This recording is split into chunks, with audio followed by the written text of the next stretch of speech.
Taste the Daily. Ramanathapuram மாவட்டம் உச்சிப்புளி அருகே van மீது கார் மோதிய விபத்தில் 12 வயது சிறுமி உட்பட 2 உயிரிழந்தனர். நதி பாலம் விலக்கருகே வந்து கொண்டிருந்த சுற்றுலா வேன் மீது ஓட்டுநரின் கட்டுப்பாட்டை இழந்த கார் மோதிய விபத்தில் வெங்கடேஸ்வரன் மற்றும் 12 வயது சிறுமியான மகாலட்சுமி ஆகியோர் சம்பவ இடத்திலேயே உயிரிழந்தனர். மேலும் இதில் படுகாயமடைந்த 10க்கும் மேற்பட்டோர் மருத்துவமனையில் அனுமதிக்கப்பட்டனர். ஸ்டாலின் ஆட்சியில் சாலை விபத்துகளின் எண்ணிக்கை நாளுக்கு நாள் உயர்ந்து வருவதாக பொதுமக்கள் வேதனை தெரிவிக்கின்றனர். சேலம் மாவட்டம் ஓமலூர் அருகே புதிதாக கட்டி முடிக்கப்பட்ட மேல்நிலை நீர்த்தேக்க தொட்டி மற்றும் புதிய அங்கன்வாடி மையத்தை அதிமுக சட்டமன்ற உறுப்பினர் மணி ரிப்பன் வெட்டி திறந்து வைத்தார். மிளகாய் காரனூர் பகுதியில் பொதுமக்களின் நீண்ட நாள் கோரிக்கையான மேல்நிலை நீர்த்தேக்க தொட்டி சட்டமன்ற உறுப்பினர் நிதியில் இருந்து 14 லட்சம் ரூபாய் மதிப்பில் கட்டி முடிக்கப்பட்டது.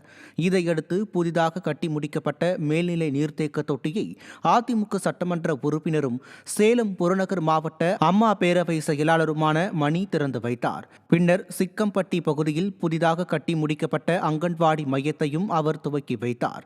இந்நிகழ்ச்சியில் சேலம் புறநகர் மாவட்ட எம்ஜிஆர் மன்ற துணை செயலாளர் ராமச்சந்திரன் உள்ளிட்ட கழக நிர்வாகிகள் பலர் கலந்து கொண்டனர்.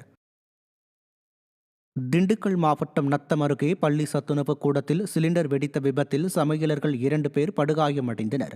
லிங்கவாடி அரசு உயர்நிலைப் பள்ளியில் உள்ள சத்துணவு கூடத்தில் சமையலர்கள் ஜோதியம்மாள், சரசு ஆகியோர் வழக்கம் போல சமையல் பணியில் ஈடுபட்டிருந்த போது எரிவாயு சிலிண்டர் பயங்கர சத்தத்துடன் வெடித்தது. இதில் இருவரும் படுகாயமடைந்த நிலையில் 380 மாணவர்கள் பயிலும் இப்பள்ளியில் நல்வேளையாக பெரிய அளவில் அசம்பாவிதம் ஏற்படவில்லை. பள்ளிகளில் பாதுகாப்பு விதிகள் பின்பற்றப்படாததால் சமையல் சிலிண்டர் வெடிப்பு போன்ற அசம்பாவிதங்கள் நடைபெறுவதாக மக்கள் குற்றம் சாட்டினர். பொதுத் தேர்வில் மாணவர்களின் தேர்ச்சி விகிதத்தை கோட்டை விட்ட விடியா திமுக அரசு உயிருக்கு ஆபத்தான இவ்விபத்தையும் புறக்கணிக்கிறதா என பொதுமக்கள் கேள்வி எழுப்புகின்றனர்.